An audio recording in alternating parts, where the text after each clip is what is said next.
ಶ್ರೀ ಗುರುಗಣಪತಿಭ್ಯಾಂ ನಮಃ. ಶ್ರೀ ಶಾರದಾಂಬಾಯೇ ನಮಃ. ಎಲ್ಲ ನನ್ನ ಆತ್ಮೀಯ ವೀಕ್ಷಕ ಬಂಧುಗಳಿಗೆ ನಮಸ್ಕಾರ.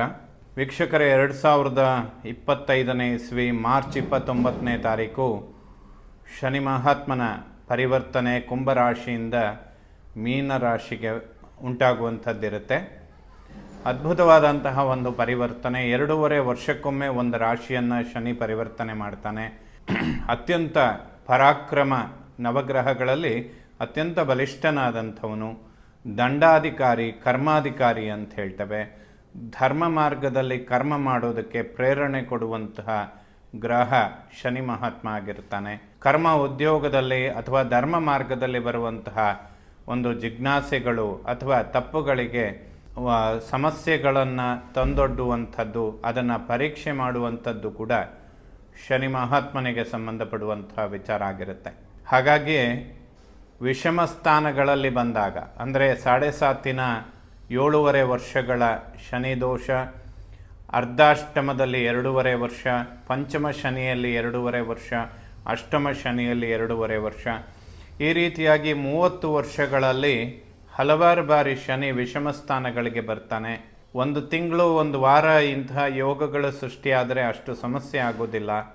ಇಂತಹ ವಿಷಮ ಸ್ಥಾನಗಳಿಗೆ ಒಂದು ಪರಾಕ್ರಮ ಗ್ರಹ ಬಂದು 2.5 ವರ್ಷಗಳ ಕಾಲ ಅದೇ ರಾಶಿಯಲ್ಲಿ ಕೂತಾಗ ಸಮಸ್ಯೆಗಳು ಹೆಚ್ಚಾಗೋದಕ್ಕೂ ತುಂಬ ಅವಕಾಶಗಳಿರುತ್ತೆ. ಹಾಗಾಗಿ ಶನಿಯ ಪರಿವರ್ತನೆ ಅನ್ನುವಂಥದ್ದು ಎಲ್ಲರಿಗೂ ಕೂಡ ಅತ್ಯಂತ ಪ್ರಮುಖವಾಗಿ ಗಮನಿಸಲೇಬೇಕಾದಂತಹ ಒಂದು ವಿಚಾರ ಆಗಿರುತ್ತೆ. ಆರೋಗ್ಯದ ವಿಚಾರದಲ್ಲಿಯೂ ಕೂಡ ಶಾರೀರಿಕವಾಗಿ ಸ್ನಾಯುಗಳು ಮತ್ತು ನರಗಳು, ಹಲ್ಲುಗಳಿಗೆ ಸಂಬಂಧಪಡುವಂತಹ ಕಾರಕತ್ವಗಳು, ಅಂದರೆ ಈ ವಿಚಾರಗಳ ಮೇಲೆ ಶನಿಯ ಒಂದು ಕಾರಕತ್ವ ಹೆಚ್ಚಾಗಿರುತ್ತೆ. ಆಯುರ್ಭಾವ ಕೊಡುವಂತಹ ಗ್ರಹ ಕೂಡ ಶನಿ ಮಹಾತ್ಮನೇ ಆಗಿರ್ತಾನೆ. ಕಳತ್ರ ಪುತ್ರಸ್ಯನಾಗಿ ದಾಂಪತ್ಯ, ಸಂತಾನ, ಇದನ್ನೆಲ್ಲ ಶನಿ ನೇರವಾಗಿ ಕಾರಕತ್ವಗಳು ಹೊಂದಿರುತ್ತೆ. ಕರ್ಮ ಉದ್ಯೋಗ ಸ್ಥಾನದ ಮೇಲೂ ಕೂಡ ಕರ್ಮಾಧಿಕಾರಿಯಾಗಿ ಶನಿಯ ಸಂಬಂಧ ಬರುತ್ತೆ. ಹಾಗಾಗಿ ಈ ಎಲ್ಲ ಭಾವಗಳ ಮೇಲೆ ಶನಿಯ ಒಂದು ಕಾರಕತ್ವ ಪ್ರಭಾವ ಹೆಚ್ಚಿನದಾಗಿರುತ್ತೆ. ಪ್ರತಿಯೊಬ್ಬ ಮನುಷ್ಯನಿಗೂ ಇದು ಅತ್ಯಂತ ಪ್ರಾಮುಖ್ಯತೆಯನ್ನು ಪಡೆದಂತಹ ವಿಚಾರಗಳಾಗಿರುತ್ತೆ. ಇದರ ಬಗ್ಗೆ ಶನಿ ಪರಿವರ್ತನೆಯಿಂದ ಏನೆಲ್ಲ ಶುಭ ಮತ್ತು ಅಶುಭ ಫಲಗಳು ಉಂಟಾಗುತ್ತೆ ಅನ್ನುವಂಥದ್ದನ್ನು ತಿಳ್ಕೊಳ್ಳುವಂಥದ್ದು ಖಂಡಿತ ಸೂಕ್ತ. ಜ್ಯೋತಿಷ ಬೆಳಕನ್ನು ತೋರಿಸುವಂಥದ್ದು, ಬೆಳಕಿನ ಕಡೆ ಹೋಗುವಂಥದ್ದು. ಎಷ್ಟು ದೂರದ ತನಕ ಬೆಳಕನ್ನು ನೀವು ವಿಮರ್ಶೆ ಮಾಡೋದಕ್ಕೆ ಸಾಧ್ಯ, ಅಷ್ಟು ನಿಮ್ಮ ಭಗವಂತನ ಪ್ರೇರಣೆ ಅಥವಾ ನಿಮ್ಮಿಂದ ಆಗುವಂತಹ ಪ್ರಯತ್ನ, ದೈವದಿಂದ ಸಿಗುವಂತಹ ಪ್ರತಿಫಲ, ಇದೆಲ್ಲದೂ ಕೂಡ ಒಂದಕ್ಕೊಂದು ನೇರವಾಗಿ ಕನೆಕ್ಟಿವಿಟಿ ಅನ್ನುವಂಥದ್ದಿರುತ್ತೆ. ಸೊ ಈ ಶನಿ ಪರಿವರ್ತನೆಯಿಂದ ಯಾವ ರಾಶಿಗಳಿಗೆ ಶುಭ ಮತ್ತು ಅಶುಭ ಫಲಗಳುಂಟಾಗುತ್ತೆ, ಅದರಲ್ಲಿಯೂ ಕೂಡ ತುಲಾರಾಶಿಯವರಿಗೆ ಈ ಶನಿಯ ಪರಿವರ್ತನೆಯಿಂದ ಉಂಟಾಗುವ ಫಲಗಳೇನು ಅನ್ನುವಂಥದ್ದನ್ನು ತಿಳ್ಕೊಳ್ಳೋಣ. ಮಾರ್ಚ್ 29ನೇ ತಾರೀಕು ಹೊಸ ವರ್ಷ, ಯುಗಾದಿಯ ಅಮಾವಾಸ್ಯೆಯ ದಿನ, ಅದರಲ್ಲೂ ಕೂಡ ಶನಿವಾರ. ಅಂದರೆ ಶನಿವಾರ, ಅಮಾವಾಸ್ಯೆ, ಶನಿ ಪರಿವರ್ತನೆ ಆಗುವಂತಹ ದಿನ, ಎಲ್ಲದೂ ಕೂಡ ಶನಿ ಮಹಾತ್ಮನಿಗೆ ನೇರವಾಗಿ ಸಂಬಂಧಪಡುವಂಥದ್ದಾಗಿದೆ. ಸೊ ಈ ಒಂದು ಪರಿವರ್ತನೆ ತುಲಾರಾಶಿಯವರಿಗೆ ಯಾವ ಫಲಾಫಲಗಳನ್ನು ಕೊಡುತ್ತೆ ಅನ್ನುವಂಥದ್ದನ್ನು ನೋಡೋಣ. ತುಲಾರಾಶಿಯವರಿಗೆ ನೇರವಾಗಿ ಇದು ಬಹಳ ಒಂದು ಸಂಭ್ರಮದ ಸಮಯ ಅಂತ ಕೂಡ ಹೇಳ್ಬೋದು. ಏಕೆಂದರೆ ಪಂಚಮ ಶನಿಯ ಬಿಡುಗಡೆ ಅತ್ಯಂತ ಶುಭ ಫಲಗಳನ್ನು ಕೊಡುತ್ತೆ ತುಲಾರಾಶಿಯವರಿಗೆ. ಜ್ಯೋತಿಷಾಸ್ತ್ರದಲ್ಲಿ 5ನೇ ಮನೆ ತುಂಬ ಇಂಪಾರ್ಟೆಂಟ್ ಅಂತ ಹೇಳ್ತೇವೆ. ಯಾಕೆಂದರೆ ಜ್ಞಾನ, ಸಂತಾನ, ಪೂರ್ವಪರ ಪುಣ್ಯ ಅಂತ ಹೇಳುವಂತಹ ಸ್ಥಾನದಲ್ಲಿ ಶನಿ ಇದ್ದ. ಒಂದು ಉತ್ತಮವಾದಂತಹ ಜ್ಞಾನ, ಒಂದು ಉತ್ತಮವಾದಂತಹ ಸಂತಾನ ಪಡಿಬೇಕಾದರೆ ಪೂರ್ವಜನ್ಮದ ಪುಣ್ಯ ಇರಬೇಕು ಅಂತ ಕೂಡ ಹೇಳುತ್ತೆ ಅದು. ಅಂತಹ ಒಂದು ಪೂರ್ವಜನ್ಮದ ಪುಣ್ಯಸ್ಥಾನದಲ್ಲಿ ಪಾಪಗ್ರಹಗಳ ಸಂಚಾರ ಆಗುವಾಗ ಪುಣ್ಯಶೇಷಗಳು ಕೂಡ ಕೆಲಸ ಮಾಡೋದಿಲ್ಲ ಅಂತ ಹೇಳ್ತಾರೆ. ಅಂದರೆ ಯಾವುದೇ ಒಂದು ತೊಡಕುಗಳು ಉಂಟಾದಾಗ ಮನುಷ್ಯನ ಒಂದು ಪುಣ್ಯ ಅದನ್ನು ಪಾರು ಮಾಡೋದಕ್ಕೆ ಅಥವಾ ಅದನ್ನು ಬಗೆಹರಿಸ್ಕೊಳ್ಳೋದಕ್ಕೆ ತುಂಬ ಅವಕಾಶಗಳು ಉಂಟು ಮಾಡುತ್ತೆ. ಆದರೆ 5th ಹೌಸಲ್ಲಿ ಶನಿ ಸಂಚಾರ ಇದಕ್ಕೆ ತುಂಬ ಅಡೆತಡೆಗಳನ್ನು ಸೃಷ್ಟಿ ಮಾಡುತ್ತೆ. ಜ್ಞಾನಹೀನರಾಗೋದಕ್ಕೆ ಅಥವಾ ನಿಮ್ಮ ಜ್ಞಾನವೇ ನಿಮಗೆ ಮುಳ್ಳಾಗೋದಕ್ಕೆ ಅಥವಾ ಸಣ್ಣ ಪುಟ್ಟ ವಿಚಾರಗಳು ಕೂಡ ವಿಪರೀತವಾದಂತಹ ಟೆನ್ಷನ್ಗಳನ್ನು ಸೃಷ್ಟಿ ಮಾಡೋದಕ್ಕೆ ಶನಿ 5ನೇ ಮನೆಯಲ್ಲಿ ಕಾರಣನಾಗ್ತಾನೆ. ಸಂತಾನದ ಅಂಚಿನಲ್ಲಿರುವವರಿಗೆ ಅಥವಾ ಮಕ್ಕಳ ಆರೋಗ್ಯ, ಅಭಿವೃದ್ಧಿ, ವಿದ್ಯೆ, ಉದ್ಯೋಗ ಈ ಎಲ್ಲ ವಿಚಾರಗಳಲ್ಲಿ ಟೆನ್ಷನ್ಗಳನ್ನು ಕೊಡೋದಕ್ಕೆ ಕಾರಣವಾಗುತ್ತೆ. ವಿವಾಹ, ದಾಂಪತ್ಯ ಜೀವನದ ಸಾಮರಸ್ಯಗಳ ವಿಚಾರದಲ್ಲಿಯೂ ಕೂಡ ಸಮಸ್ಯೆಗಳನ್ನು ಶನಿ ಸೃಷ್ಟಿ ಮಾಡ್ತಾನೆ. ಈ ರೀತಿಯಾಗಿ ಕಳೆದ 2.5 ವರ್ಷಗಳಿಂದ ತುಲಾರಾಶಿಯವರು ಬಹಳಷ್ಟು ಈ ವಿಚಾರಗಳ ಬಗ್ಗೆ ಸಮಸ್ಯೆಗಳನ್ನು ನೋಡ್ತಾನೆ ಬಂದಿದ್ದೀರಾ. ಅನಿರೀಕ್ಷಿತವಾಗಿ ಧನ ವ್ಯಯಗಳಾಗುವಂಥದ್ದು, ಇದೆಲ್ಲ ಪಂಚಮ ಶನಿಯ ಪ್ರಭಾವಗಳು ಹೆಚ್ಚಾಗಿ ಕಾರಣಗಳುಂಟಾಗುತ್ತೆ. ಅದರಲ್ಲೂ ದಂಪತಿಗಳ ನಡುವೆ ಸಾಮರಸ್ಯ ಅಥವಾ ಆರೋಗ್ಯದ ವಿಚಾರದಲ್ಲಿ ಸಮಸ್ಯೆ, ಇದು ಕೂಡ ಶನಿಯಿಂದ ಉಂಟಾಗುವಂತಹ ಪ್ರಭಾವಗಳು. ಇದಕ್ಕೆಲ್ಲ ಒಂದು ಸಂಪೂರ್ಣ ಪರಿಹಾರ ಅನ್ನುವಂಥದ್ದು ಮಾರ್ಚ್ 29ನೇ ತಾರೀಕಿಂದ ತುಲಾರಾಶಿಯವರಿಗೆ ಉಂಟಾಗುತ್ತೆ.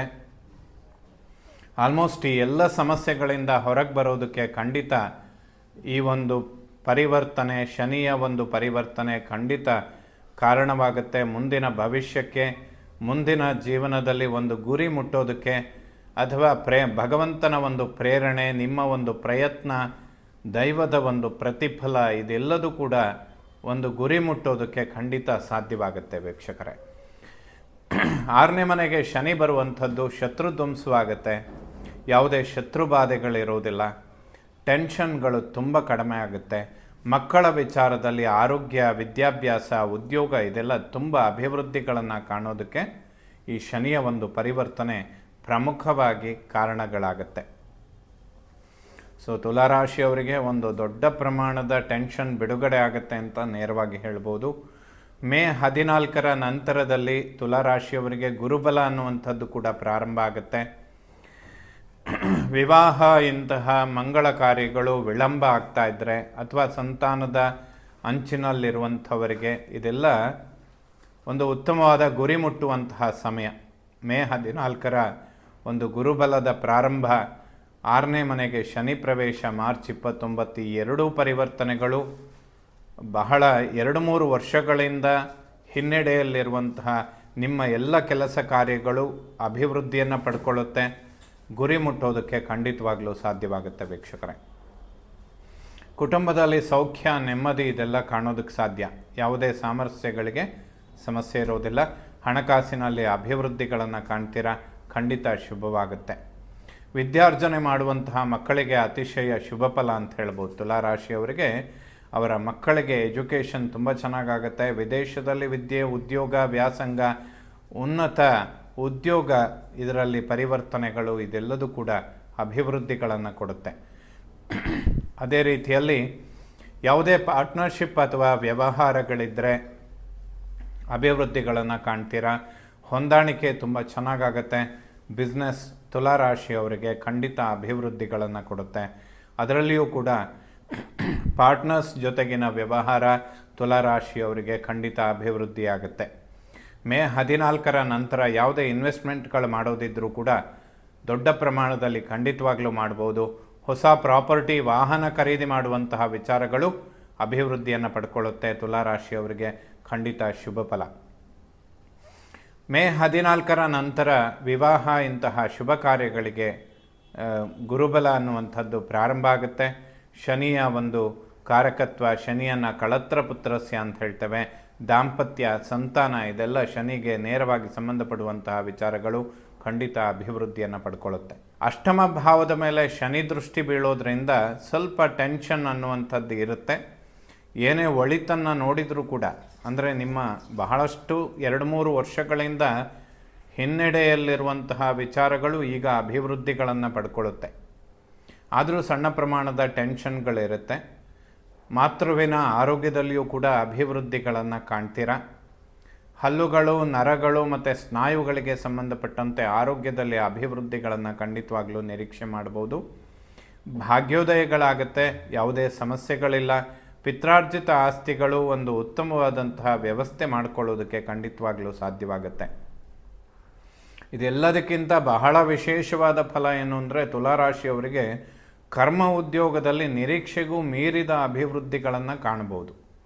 ಕಳೆದ 2.5 ವರ್ಷಗಳಲ್ಲಿ ಯಾವುದೇ ಉದ್ಯೋಗದಲ್ಲಿ ಪರಿವರ್ತನೆಗಳಾಗಲಿ, ಬಡ್ತಿ, ಪ್ರಮೋಷನ್ ಇದಕ್ಕೆಲ್ಲ ಹಿನ್ನಡೆಗಳನ್ನು ನೋಡ್ತಾನೆ ಬಂದಿದ್ದೀರಾ.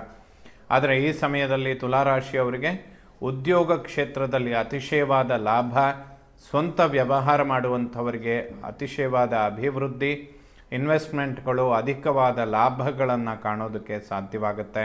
ಕಲಾಕ್ಷೇತ್ರದಲ್ಲಿರುವಂಥವರಿಗೂ ಕೂಡ ಅತಿಶಯ ಶುಭ ಫಲ ಅಂತಲೇ ಹೇಳ್ಬೋದು.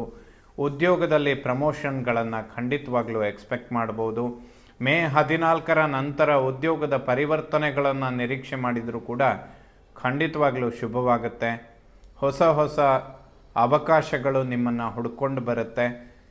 ಅದರಲ್ಲಿ ಅಭಿವೃದ್ಧಿಗಳನ್ನು ಕೂಡ ಕಾಣ್ತೀರಾ. ಬಹಳ ಬೇಗ ಗುರಿ ಮುಟ್ಟೋದಕ್ಕೆ ತುಲಾರಾಶಿಯವರಿಗೆ ಖಂಡಿತ ಅನುಕೂಲಗಳು ಉಂಟಾಗುತ್ತೆ. ಸೊ ಶನಿಯ ಪರಿವರ್ತನೆ ಒಂದು ಅದ್ಭುತವಾದಂತಹ ಸಮಯ. 2.5 ವರ್ಷಗಳ ಸಮಸ್ಯೆಗಳಿಗೆ ನಿಖರವಾದ ಪರಿಹಾರಗಳನ್ನು ಕಂಡುಕೊಳ್ಳೋದಕ್ಕೆ ತುಲಾರಾಶಿಯವರಿಗೆ ಇದು ಖಂಡಿತವಾಗಲೂ ಸಾಧ್ಯವಾಗುತ್ತೆ. ಶನಿಗೆ ಸಂಬಂಧಪಟ್ಟಂತಹ ಶ್ಲೋಕಗಳನ್ನು ಶಂ ಶನೇಶ್ಚರಾಯ ನಮಃ, ನೀಲಾಂಜನ ಸಮಾಭಾಸಂ ರವಿಪುತ್ರ ಯಮಾಗ್ರಜಂ, ಛಾಯಾಮಾರ್ಥಾಂಡ ಸಂಭೂತಂ ತಂ ನಮಾಮಿ ಶನೈಶ್ಚರಂ. ಶನಿ ಮಹಾತ್ಮನಿಗೆ ಸಂಬಂಧಪಡುವಂತಹ ಶ್ಲೋಕಗಳನ್ನು ಈ ಒಂದು ವಿಡಿಯೋದಲ್ಲಿ ಕೊಟ್ಟಿರ್ತೇವೆ. ಅದನ್ನು ಪಠನೆ ಮಾಡಿ ಇನ್ನೂ ಹೆಚ್ಚಿನ ಲಾಭಗಳನ್ನು ಪಡೆಯೋದಕ್ಕೆ ಸಾಧ್ಯವಾಗುತ್ತೆ. ಕರ್ಮ ಉದ್ಯೋಗದಲ್ಲಿ ಅಭಿವೃದ್ಧಿಗಳನ್ನು ಖಂಡಿತವಾಗ್ಲೂ ಪಡಿತೀರಾ. ಯಾವುದೇ ಸಮಸ್ಯೆಗಳಾಗೋದಿಲ್ಲ. ಶನಿವಾರದ ದಿವಸ ಆಂಜನೇಯನ ದರ್ಶನ ಮಾಡಿ ಶನೈಶ್ಚರ ಈಶ್ವರ ಸಂಭೂತನಾಗಿ ಯಾವುದಾದ್ರೂ ಪುಣ್ಯಕ್ಷೇತ್ರದಲ್ಲಿ ಈಶ್ವರನ ದರ್ಶನ ಮಾಡುವಂಥದ್ದು ಖಂಡಿತ ಶುಭವಾಗುತ್ತೆ. ಯಾಕೆಂದರೆ ಯಾವುದೋ ಒಂದು ಗ್ರಹ 2.5 ವರ್ಷಗಳಿಂದ ವಿಷಮ ಸ್ಥಾನದಲ್ಲಿದ್ದು ಈಗ ವರ ಕೊಡುವ ಸ್ಥಿತಿಯಲ್ಲಿದ್ದಾನೆ ಅಂದರೆ ಅವನ ಆರಾಧನೆ ಮಾಡಿದರೆ ಇನ್ನೂ ಹೆಚ್ಚಿನ ಫಲಗಳನ್ನು ನೀವು ನಿರೀಕ್ಷೆ ಮಾಡಬಹುದು. ಅದೇ ರೀತಿಯಲ್ಲಿ ಮಂಗಳ ಕಾರ್ಯಗಳು, ವಿವಾಹ, ಇಂತಹ ಶುಭ ಕಾರ್ಯಗಳಿಗೆ, ಸಂತಾನ, ಮಕ್ಕಳ ಅಭಿವೃದ್ಧಿ, ಉನ್ನತ ವ್ಯಾಸಂಗ, ವಿದೇಶದಲ್ಲಿ ವಿದ್ಯೆ, ಉದ್ಯೋಗ, ಈ ಎಲ್ಲ ವಿಚಾರಗಳಿಗೆ ಶನೈಶ್ಚರ ಈಶ್ವರ ಸಂಭೂತನಾಗಿ ಈಶ್ವರನ ದರ್ಶನ ಮಾಡುವಂಥದ್ದು, ಆಂಜನೇಯನಿಗೆ ಅಭಿಷೇಕ, ಅರ್ಚನೆ, ಸೇವೆಗಳನ್ನು ಮಾಡಿಕೊಂಡ್ರೆ ಇನ್ನೂ ಹೆಚ್ಚಿನ ಶುಭ ಫಲಗಳನ್ನು ಕಾಣ್ತೀರ. ಲಕ್ಷ್ಮೀ ನರಸಿಂಹನಿಗೆ ಪಂಚಾಮೃತ ಅಭಿಷೇಕ ಮಾಡುವಂಥದ್ದು ಸೂಕ್ತ. ಏಕೆಂದರೆ ದಂಪತಿಗಳ ನಡುವೆ ಸಾಮರಸ್ಯ, ಆರೋಗ್ಯದಲ್ಲಿ ಅಭಿವೃದ್ಧಿಗಳನ್ನು ಖಂಡಿತವಾಗ್ಲೂ ಪಡಿತೀರ. ತುಲಾರಾಶಿಯವರಿಗೆ ಈ ವರ್ಷ ಮಾರ್ಚ್ 29ರಲ್ಲಿ ಶನಿ ಪರಿವರ್ತನೆ, ಮೇ 14ರಲ್ಲಿ ಗುರು ಪರಿವರ್ತನೆ ಅದ್ಭುತವಾದ ಸಮಯಗಳನ್ನು ತಂದುಕೊಡುತ್ತೆ. ಭಗವಂತನ ಪ್ರೇರಣೆ, ನಿಮ್ಮ ಪ್ರಯತ್ನ, ಉತ್ತಮವಾದ ಪ್ರತಿಫಲ ಇದೆಲ್ಲದೂ ಕೂಡ ಗುರಿ ಮುಟ್ಟೋದಕ್ಕೆ ಸಾಧ್ಯವಾಗುತ್ತೆ. ಶನೈಶ್ಚರನ ಪರಿವರ್ತನೆ ತುಲಾರಾಶಿಯವರಿಗೆ ಶುಭ ಫಲಗಳನ್ನೇ ಕೊಡಲಿ. ಶ್ರೀ ಶಾರದಾ ಪರಮೇಶ್ವರಿಯ ಸಂಪೂರ್ಣ ಅನುಗ್ರಹ ಎಲ್ಲ ನನ್ನ ವೀಕ್ಷಕ ಬಂಧುಗಳ ಮೇಲಿರಲಿ. ಶುಭವಾಗಲಿ ವೀಕ್ಷಕರ.